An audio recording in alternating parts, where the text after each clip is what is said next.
Welcome to Lectionary Call-In for Tuesday, August 30th of 2022, where two laypersons, a pastor and an academician, gather for about 45 minutes each week to discuss the Gospel Lectionary for the coming Sunday. This Sunday, September 4th. Each Tuesday we call in from wherever we may be at 6:30 a.m. Of course, for Charles Willard in Minnesota, that's 5:30 a.m. And call-in podcast, we all shift time zones depending on our own travels. Our little team's working to be faithful to Lectionary Year C, and that puts us in the Gospel of Luke on Sunday. We hope this discussion will provide areas of focus and reflection. Here's how it works. We develop perspectives independently after the lead-off person shares some formative questions, and then in this virtual discussion room, we share and encourage and we challenge each other. And here are the folks joining us in today's discussion. Bill Hall, St. Petersburg, Florida. Charles Willard, up in Minnesota, where it is now 60 degrees, clear. Sarah Mickelson in Tampa, where it's 81 and mostly cloudy. And I'm Don Upton in Charlotte, North Carolina. I have no idea what the weather is or the temperature outside at all. Today, I've got the lead role, and we're going to go to Luke 14:25 through 33. But to help with our listening, let me go ahead and ask the three questions that we're going to work with today. So the first question is for some of the early verses I'm going to read. How do verses 26 and 27 about hating, the word hate, hating even life itself, for example, fit inside the Lucan literature about Christ's ministry that includes healing and restoration and unity and love? It's a question of reconciliation versus with the overall ministry of Jesus. The second is, what's your view of the use of the word cost in verses 28 and 29? And I'll point that out when I get to it in the reading. And then finally, what's the metaphorical power of a delegation sent out to ask for terms of peace? And you'll hear that in the reading as well. So I'm going to read Luke 14:25 through 33. I'm using the New Revised Standard Version. Now, large crowds were traveling with him, and he turned and said to them, "Whoever comes to me and does not hate father and mother, wife and children, brothers and sisters, yes, even life itself, cannot be my disciple. Whoever does not carry the cross and follow me cannot be my disciple. For which of you, intending to build a tower, does not first sit down and estimate the cost to see whether he has enough to complete it? Otherwise, when he has laid a foundation and is not able to finish, all who see it will begin to ridicule him, saying, 'This fellow began to build and was not able to finish.' Or what king going out to wage a war against another king will not sit down and first consider whether he is able with 10,000 to oppose the one who comes against him with 20,000? If he cannot, then while the other is still far away, he sends a delegation and asks for terms of peace. So therefore, none of you can become my disciple if you do not give up all your possessions." And that's the word of the Lord. Thanks be to God. Back, the questions that we have, and heads up, Sarah, the first one's coming to you. We've got the basic concept or conflicts of using the word hate. And second, the estimation of cost at the beginning of a project. And finally, the metaphorical power of a delegation being asked for terms of peace. But Sarah, let's start with verses 26 and 27. Hating even life itself, for example. They sit inside a literature filled with love and ministry and healing and restoration and unity. So how do we reconcile that, or how do we use that in the context of the whole gospel? And hello, my friend Sarah. How are you doing? Good morning, everybody. And I want to say thank you to my friend Yvette, who spoke to me about this podcast and sends her greeting to each of you, especially Bill, your voice. When thinking about the way Jesus frames this hate, I'm noticing that it is set as juxtaposition against loving. And so it seems to be a bipolar perspective. Maybe bipolar is not the right word. But I think, and I wonder if this is hyperbolic language meant to jar us into awareness. Where does the love we have for Christ and God fall in the priority list of that which we love or those that we love? And does it fuel that love or does it usurp that love if we have a priority list, I guess is the question. The commandment seems to be to love God with all our heart, with all our mind, with all our strength, with all our soul, and to love others as ourselves. But how often do we reorder that priority and neglect this commandment to please others, to sustain power and position, to command authority, and perhaps even argue about birthright? A lot of times people where I grew up would say, whose people are you? Or what family are you from? Or where does your family hail from? Or did you grow up here? So there's this sense of ownership and authority that comes with growing up in a particular place.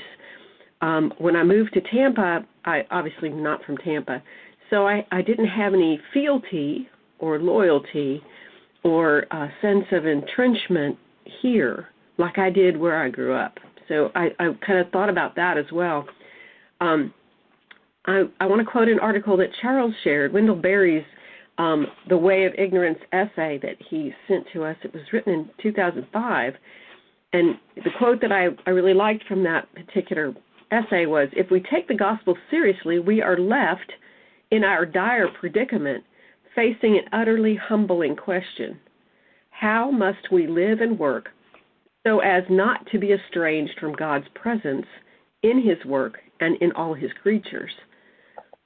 The answer, we may say, is given in Jesus' teaching about love, but the answer raises another question that plunges us into the abyss of our own ignorance, which is both human and peculiarly modern. How are we to make that love an economic problem? And I think there lies the indictment. Carolyn J. Sharp from Yale Divinity writes for Working Preacher, and she's a professor of Hebrew Scriptures, and she says preachers should help their congregations understand that Luke 14, verse 26, is not advocating intense hostility toward kin and life, but rather is promoting the steadfast refusal to allow something less valuable to displace something more valuable. And I thought about that, and quite often we are loyal to our families to such a degree that they are given such power over us in our decision-making, how we vote, who we choose to invite into our homes, how we choose to eat. Those things all seem to be nested in how we were raised and who raised us. That may be the other question. There was an anonymous comment to D. Mark Davis's blog, Left Behind and Loving It. The comment was dated September 21st, 2019. And it says, the episode links closely with the banquet invitation, in which one of the invited says he cannot come because he's just married. And he cannot come. There is the cannot in this episode as well. In this episode, Jesus invites one to come, as he often does in the calling of the disciples. And seeing that this is an invitation, it softens things a bit, but as it does the radical statement of Jesus about hating family. Families often offer security, love, identity, as well as obligation, duty, responsibility, and other chains. But ultimately, my family cannot deliver.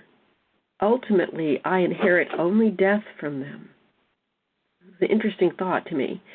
The cross language is also a language of hope, because the truth is that God raises up the humiliated, the rejected, the abandoned, and Jesus is offering true, not fake, life here. So I thought that was really interesting, that the things we cling to in this life that we might give higher priority to than God are often things that can only give us death. And that was my... And you mentioned our friend Charles Willard, so I'll use that as a prompt to go to him next. Charles, your name was mentioned. What are your thoughts on this? I don't have any thoughts right now. I'm empty. Fair enough. Thank you. Bill Hall, what do you think? Thank you, Sarah. And you shared part of what I had noted to say, so I don't need to repeat it. That last part about it's not truly, I think it is hyperbole, and it's not about truly hating as the last word, but it has to do with priorities. As I listened to you, Sarah, I thought the question is, who will I most seek to please? Okay, that's one way to frame it. Is my loyalty to family ultimate or to God? And obviously the answer in Scripture and a faithful ministry is that it's love God with all your heart and neighbor. Now, Don, I'm one who always looks up the parallels. And in this week, there's only one in Matthew 10, which is the chapter in which Jesus calls the 12 and sends them out and warns them. And here's what strikes me about the parallel between the Luke's version and Matthew. Luke has a good bit more than Matthew. The part of it that is the same in each one, and I don't see a significant difference, has to do with the loyalty to family. That's the part that's the same in both. And if you look at the Luke passage, 3 times Jesus talks about what will keep us from being a disciple. If you love family, you cannot be my disciple. If you do not pick up the cross, you cannot be my disciple. And then that ending verse, Don, that in some ways is more challenging than the family loyalty. If you don't give up all your possessions, you can't be my disciple. 3 times in Luke, Jesus says, this will disqualify you from being a disciple. So that kind of repetition, for the first time in my study of this passage, that caught my attention, Don, that Jesus makes clear 3 times. And again, I'm not going to repeat the point that Sarah has made very well, that it is hyperbole. In the Message, Eugene Peterson translates it this way, if I can get my notes back up. He says, simply put, if you are not willing to take what is dearest to you, whether plans or people, and kiss it goodbye, you cannot be my disciple. Now, that's a paraphrase, but I think that catches what I perceive to be the spirit of this is, again, what is my highest loyalty? Now, the study reminded me of a sermon I heard several decades ago, a recording of a minister preaching on marriage. And he was using as his text Genesis 2:24, therefore a man leaves his father and his mother and cleaves to his wife and they become one flesh. The title of the sermon was, you got to leave before you can cleave. And he kept repeating that very dramatically. And he was speaking to what I think is the obvious point. The imagery here is leave, not hate, but I think it's similar, Don. It's, again, what is my priority? To leave a father and mother doesn't mean they are out of your life completely, but you can't cling to both. That's an interesting verb. You got to leave before you can cleave. Another imagery that came to mind, and I've noted a number of times, that over the years I've worked with hundreds of people in recovery from alcohol or other drug addiction. And Al-Anon is an organization that is for the family members or the friends of the addicted person. And one of their main mantras is what they call the 3 C's. I did not help. It is the other person's addictive behavior. I did not cause it. I cannot control it. I cannot cure it. Al-Anon focuses on, folks, you can't fix this other person. You, in a sense, you've got to leave them to themselves. Of course, support them. And the other dynamic was often when a person genuinely got into recovery, they had to get new friends and sometimes new family. More than once, I had someone come to me in recovery and say, Bill, I can no longer go to my family for Thanksgiving or Christmas or New Year's Eve or New Year. They're drinking drug parties, and they're trying to get me back on booze or drugs. They're trying to draw me back to that. That's not always true. But again, what is one's ultimate loyalty?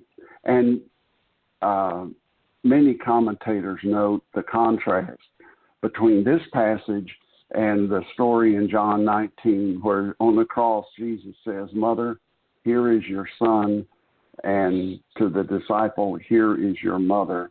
And from that hour, the disciple took her into his own home. Jesus cared for his family. And there are other places of tension where the family's outside and Jesus says, who is my mother and father? Those who do the will of God. So I think it's important that we not, to use the language of some commentators, we not overly domesticate this. We not so soften the impact of hate that we miss the point.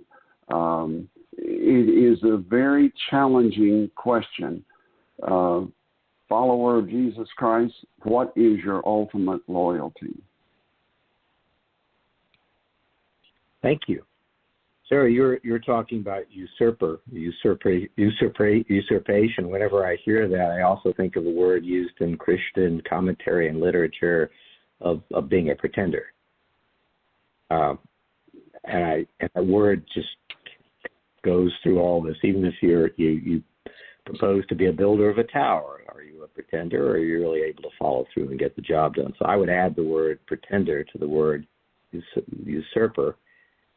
And then I remember in a lectionary class, Sarah, where you and I were present probably 15 years ago, the class being really divided, not a heated division, but really divided about whether Jesus really meant it. And I take the side of he really meant it. But meant what? And in a sermon, John Debevoise, who's the senior pastor at Palmacia Presbyterian Church, probably, around 2007, was on lectionary as well. That's the fun of using lectionary. People are on lectionary. And he was, I can't quote him, but I made some notes that he was emphasizing that it was a word that could be interpreted as a detachment or a turning away. That you put hatred with that, it's turning away, setting aside, and then that way it gets practical. And all the pieces of this lectionary passage do have a practicality. They're accessible to us, building things, putting things aside, even things that are delicious to us. You can't eat those, and that helped me too. So I take the side of he really, really, really meant it. But what does he mean by hate? And I was adopting the terms turning away or detaching ourselves. And maybe it's with aggression, with decisiveness, with real discipline. And then in this same period of time, Bill Wallace, who taught lectionary class to generations at Palmacia Presbyterian Church, in an entirely different discussion, that remember, and he was thinking about the crowds, that this begins with the crowds, enthusiasm as opposed to reluctance may be the problem that Jesus is confronting. It's enthusiasm. So you're talking about detachment from enthusiasm. I'm following this person out of enthusiasm, reads the news of the day. So I like that as well. So I'm throwing in pretender, I'm throwing in the turning away and the detachment, and I'm throwing in that this may be addressing our enthusiasms. So then, check this out, a decade later, in the same church, the associate pastor, Nicole Parton-Abner,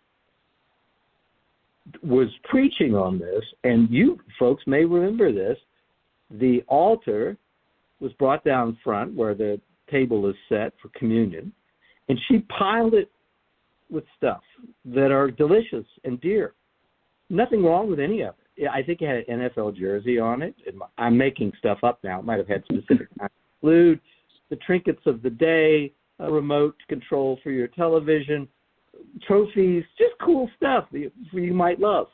For me, it probably would have had CDs or albums on top of it. It just was piled high. Now you could hear a gasp going up in the congregation because she's piled all this stuff on top of the altar of Christ at the table of Christ. You could go, heresy, right? No, but it's all our stuff. And I don't have to get into all the details of just the poetry of that work of art that she created by piling that stuff on there, because it pulled at my heart. It required a separation. I had to detach myself from that, even though there were things piled on there I thought were delicious, wonderful, a part of my life. And this is a paraphrase. She said, I am what I have. I am what I do. I am what other people say I am, et cetera, et cetera, et cetera. And it allowed me to look at this hate with a real decisiveness that Jesus meant it, and that is a good, clean way of getting clear of things. And, of course, by piling that stuff, I was shocked. Shocking that she would do such a thing. It was a beautiful work of art, and it worked really well. So those are my thoughts on this. And let's move forward with the next question. And Bill Hull, this is coming at you. We've got in verses 28 and 29, I'm going to read them again. I want you to focus on the word cost, everybody. For which of you intending to build a tower does not first sit down and estimate the cost to see whether he has enough to complete it? Otherwise, when he has laid a foundation and is not able to finish, all who see it will begin to ridicule him, saying, this fellow began to build and was not able to finish. Bill Hull, what is your view on the use of the word cost in these verses? Yes. Again, repetition. As I noted, cannot be my disciple is 3 times its cost is at least twice. In a sense, to jump back a moment to the end of what I said about we need to be careful not to soften the message. One of the scholars I read, her name is Lynn Japinga. She teaches at Hope College, Holland, Michigan. This is in the connection resource of our denomination. One of her opening statements about this passage is, this advice from Jesus is difficult to interpret, even more difficult to preach. So an acknowledgement that we need to be careful that we don't in some way misuse this passage in our desire to reinterpret it. Cost.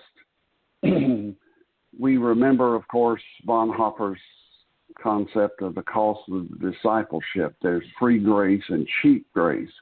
And cheap grace, I think, is part of the subject of this passage, Don, that we cheapen grace if we think that if we forget and won't embrace the harshness and the challenges that we face. Maybe challenge is somewhat of a synonym for cost.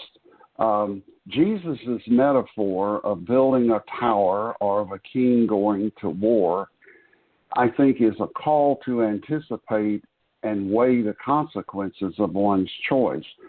That's at the front end. Both of those stories have to do with before you get into something, before you build something, before you engage in war.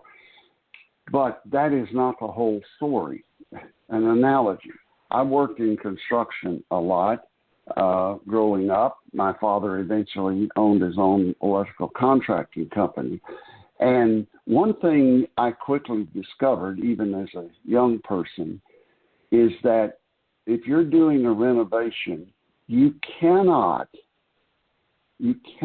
anticipate everything you're going to run into, especially with wiring or plumbing. You can't see what is hidden behind a wall until you open that wall. If any of our listeners watch HGTV, there are a lot of renovation programs, and I think sometimes they overdo the drama, but a feature of every one of those remodels is, oops, we didn't know this problem was there. and I think this was true for Jesus, his disciples and followers. Jesus knew that Jerusalem, the cross, and the resurrection were in his future.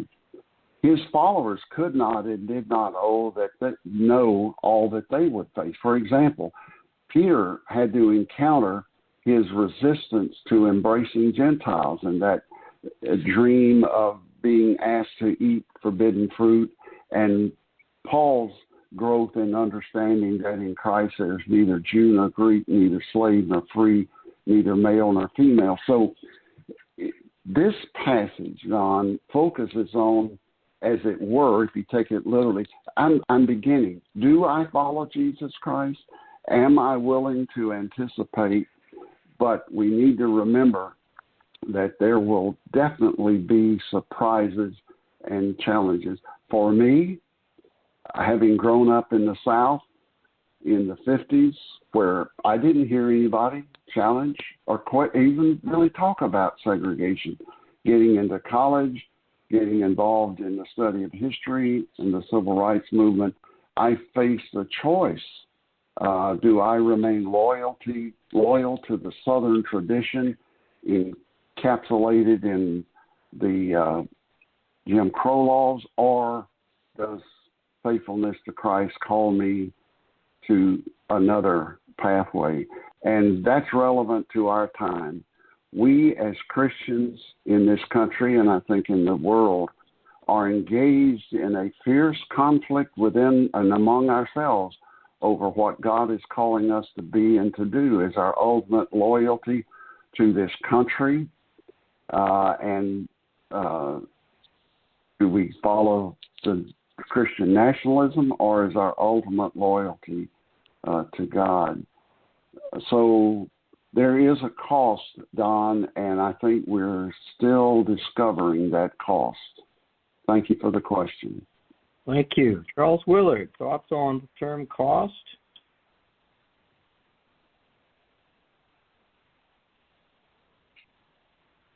You are on mute, but I think I see your, if I'm reading you right, it's you were saying no, or you're taking it back. Thank you.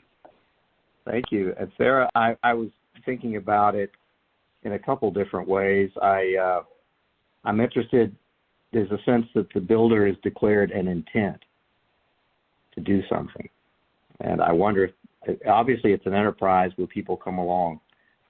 There's going to be investment or waste, time. It's an enterprise, and others are involved in this, starting with his vision for what's going to take place. But there's an end game. I picture that being articulated to its fullest, which brings people along out of what Bill Wallace talked about for why Jesus may be addressing, out of enthusiasm. Can it be built with enthusiasm? Well, not really. Is enthusiasm a part of it? Maybe, but the plan matters the most.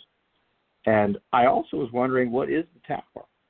Spent a lot of time thinking about the abandonment of it, to state a purpose, to not understand the cost. And it's clearly the builder's responsibility to understand those costs. But what is he building? I never think about that very much. What is this tower? What is this idea that he's pursuing? And it made me think about the race, the walk, the discipline of Jesus' ministry. And what came to mind was when Jesus set his face on Jerusalem. That was the project. That was the end game. His face was set on Jerusalem. Time passes. His face is set on Jerusalem. He's moving in that direction. There's a cost. There's a cost. He pursues it, and he walks, and he rides through that gate as well, intent to go inside as he keeps moving towards the cross. That came to mind as well.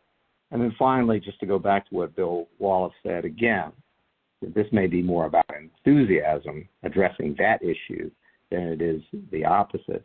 So what is this enthusiasm that can create such a waste or a mismanagement of dollars? What are the dangers of our enthusiasms? And I'd say, see the early verses on hate, on turning aside from things that don't allow us to pursue and understand it. And what is this tower? So I'm going to call it the Tower of Love. never talk about what he's building. I'm going to say he's building the Tower of Love, which can be abandoned because he doesn't assess the cost. Don't you want a Tower of Love? No. He doesn't fully assess the cost. Sarah, what are you thinking about that term, cost? Made me think about the second law of thermodynamics. Of course. Obviously. My father was a chemical engineer in thermodynamics for something we spoke about. In the second law of thermodynamics, it suggests that energy is never created or destroyed. It just moves or is recycled over and over again. And the answer to that is yes and no. Energy cannot be created or destroyed, but it can change from a more useful form to a less useful form. And with that idea, I think that we're presented with that here. In the examples that Jesus gives us, the builder is converting energy into a tower. And he has to determine, does he have enough resources to finish the job? I think sometimes when, in our family, the language is, if you come in the house and you become a member of this family, we're in for a penny and in for a pound. So it's not going to be a halfway thing. If a cat walks in the door and we adopt the cat gets cared for. That means it goes to the vet, it gets its shots. If something happens, like it acquires tetanus, we're in for a pound as well. So the challenge that we have is that we don't do things halfway in our home. And so I think that's kind of what Jesus is setting up here, that you understand the levity, the gravity of the particular decision you're making, whether you're building a tower or whether you're laying a foundation, and just like the king considering whether or not we're going to sue for peace versus go to war, the language here is that we're not able to finish it, was not able to finish. He considers whether he is able, and if he cannot, then the language we have to think about is we're not going to be able to divide our energy. It's going to be all or nothing. So I think the word enthusiasm is an interesting play on that. I think that for me, the way that my brain started to think about it was an evaluation of what is needed or what must be surrendered or sacrificed to reach the goal. That's what I think of cost. A logical and pragmatic understanding of the resources that will be consumed or what is needed to reach the outcome, what energy will be offered in exchange for the desired outcome. And if, like that man who finds that priceless pearl, sells all that he has and buys that pearl or buys that plot of land that he finds that surpasses all other pieces of land, I think that's what we're seeing here. So it's a conversation around how does God fit in your life, and is that the pursuit of the thing that you go after all the time? And I think the gospel is something we live into daily, if not minute by minute and hour by hour, and we have to make determination as to what gets priority in our heart and our lives and our families. And I think that's what this particular part of this passage talks about, is that there is going to be a cost. You may not notice it. You may have abandoned the cost altogether and are pursuing the thing you love the most, and that may be the right thing. But it could easily be the thing that's not the right thing, and you have to really question: is it of God or is it not of God? I guess is my fallback. So I think that in the pursuit of the gospel and of following Christ, we have to make those determinations regularly. Thank you. Let me stay with you, Sarah, because you were bridging into the final passages, if we could. So let me just stick with you and give everybody the question. The question is, what is the metaphorical power of a delegation sent out to ask for the terms of peace. And I'm sticking with you, Sarah, just because you were bridging it away. So back at you. The metaphorical power of a delegation. You mean the vulnerable lot that gets sent out in front of the army and is there to talk about and negotiate diplomacy for the best possible outcome for the whole people in vulnerability? So I think about this, here's this very small army in the center of a very large army, but we're going to send forth a delegation. How often does that delegation come home safe and sound? So for those who practice the art of maintaining peaceful relationships without the use of violence, can help turn conflict into cooperation. I think that's a huge task. I wonder if the diplomat is the presbyter, of course, the elder, is the one that seeks peace when conflict seems the easier answer. And what is to be gained? To stay in relationship is what is to be gained. And I think you have to stay in relationship in Christ. More often than not, when you have two children arguing over, let's say, a ladder truck toy, and one is determined to take it from the other, which would be a show of force, and you don't have a second truck to hand out to the second child, you have to talk about how you become a better friend and let that friend share your truck. I think that's really tricky because it is more about relationship and valuing the relationship than it is about valuing the thing, the stuff, the territory, the resource, that really pretty castle that you decided you liked. I don't know. So I think the relationship is to what's to be gained. The metaphorical power of delegation, a place of position of vulnerability, asking for terms to stay in relationship.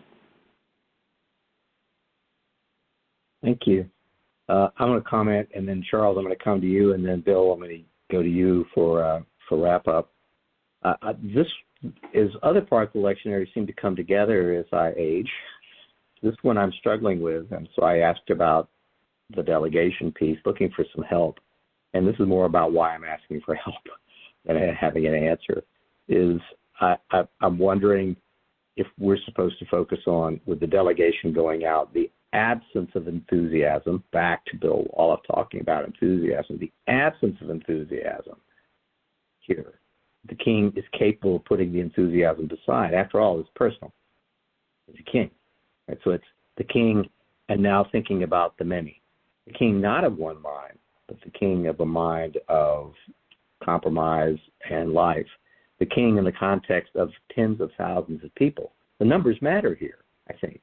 Not like just think about a lot of people. It's like, no, these are individual people, and the delegation represents the people. So I'm wondering if it's to be attached to, and I'm asking you in terms of questions, if it's supposed to be attached to the lack of enthusiasm and the more of the clear thinking. What is the end game? Which has to do with life and limb and peace. The king. Do kings usually think that way? I think the audience listening is challenged to think, well, that's no king. The king will pursue victory. The king will pursue his dream, hope, success. He will pursue victory. What's wrong with this king, right? But here's tens of thousands of people, and here's a delegation. He is without enthusiasm. The table is clear. And then looking at the mind of the king, I'm thinking about it's a call for clear thinking, that there is a victory here.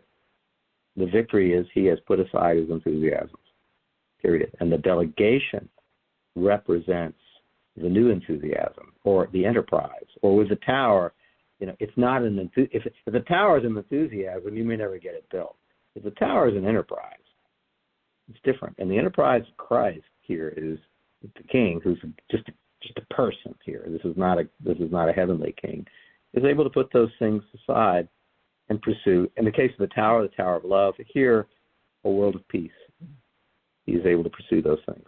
Charles Willard, what do you think about this passage and the use of the metaphor of the king sending the delegation to go out?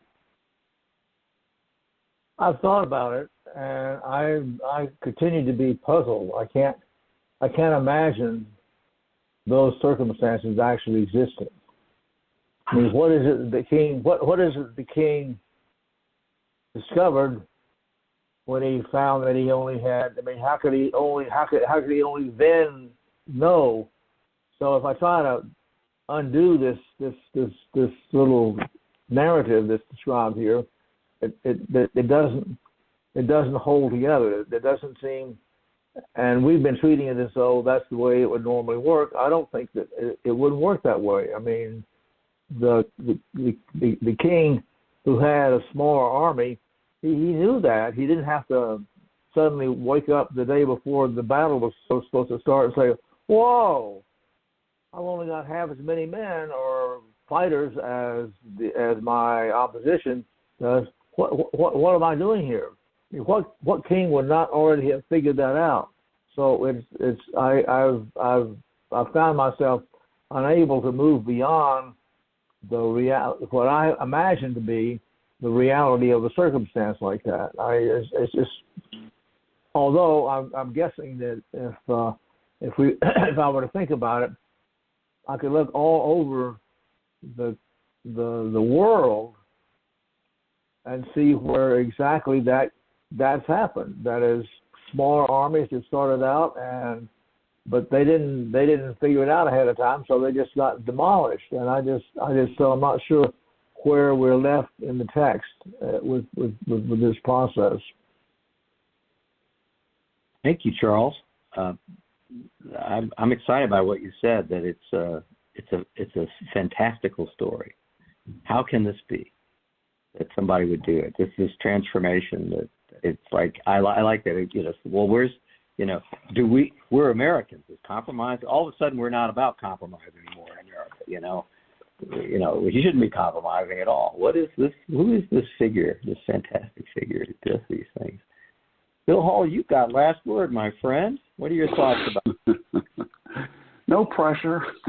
Last word. I will get to the delegation part, but I find it helpful to remember there's a contrast here. The first example is somebody in charge, in this case, of building a house, who figures out on his own whether or not he can afford to do it. The second illustration that gets into delegation is, again, a person in charge, a king. And I hear and honor the previous discussion that Charles raised, but taking it literally, it says, what king going out to wage war against another king will not sit down first and consider? So this is at the front end of this, and your question was, what is the metaphorical power? To me, this second part, the king, is an expression of privilege. The home builder had to figure it out for himself. The king has the ability to send others rather than have a personal face-to-face encounter with the opponent or enemy, which would put the king in a position of vulnerability. He's delegating to others the risk in this, taking this story literally. How can he be sure that the enemy will not kill the ones that are sent? In one of Jesus' parable, that's an element of it. But it also, to me, again, Don, taking this literally, this parable, if you wish to call it that, reflects the potential value of a third-party arm's length negotiation. That can lower the temperature. It's not the king face-to-face with another king. It's representatives of the king. diplomats, if you that's used in today's world. The president doesn't go directly to negotiate in every case. There's the use of diplomats. There's value in that. And particularly, again, taking it literally, this king is in the inferior position.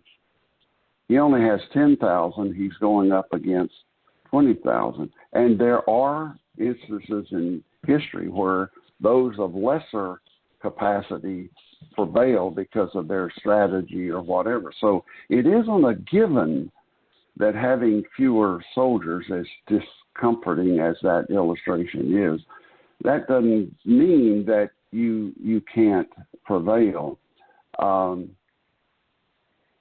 Ultimately, I do not think that delegating is the main focus. I think Jesus is acknowledging what we might today consider common sense, a recognition that there's value in others being involved in finding a way through this. There is that potential. And it occurred to me that this is true for any of us, but as a pastor, I was often that third party. I was someone, let's say a couple comes for marital counseling. I care about both of them. I'm in each of their corners. I'm in the marriage corner. That doesn't presume that the marriage has to be healed, but there was at least potential value in not being encased in that relationship, but being someone who might help them find a way through. One of the mantras in systems, family therapy, and in the recovery movement, back to the issue of how do you deal with people who are part of your family or your circle of friends with whom you previously shared that addiction to drugs or alcohol, but now you're seeking another way. And the counsel is to remain connected but not enmeshed. Not enmeshed, which means you're captured by that relationship, which I think relates to this hating father and mother. It is possible to stay connected but not be enmeshed. Again, I think the overall purpose of this passage is to get us, and I like your repeated emphasis on the issue of enthusiasm. Enthusiasm will only carry us so far. And again, I think it's relevant today that those who claim to be people of faith keep asking themselves, if my ultimate loyalty is to God and for us as Christians, as represented in the person of Jesus Christ, how do I live my life? What leaders do I vote for? What priorities do I want them to have? What priorities are there in my life? And it doesn't have to be as dramatic as going to war. It can be, do I spend time listening to the person in my presence who is hurting, or do I scurry on? It can be that simple. Again, a difficult passage. We have only just begun, Don. Thank you, Bill. Thank you, everybody. And for those listening in, Palmas Here Presbyterian Church is at 3501 West San Jose Street. That's in Tampa, Florida. And for more information, you can go to palmacia.org. That's PALMACEIA.org. We always commend that site to you. Opportunities to take communion, great sermons, disagreements, debates, reflections, prayers, and outstanding music. So check that out. You're always welcome, and we'll see you next time.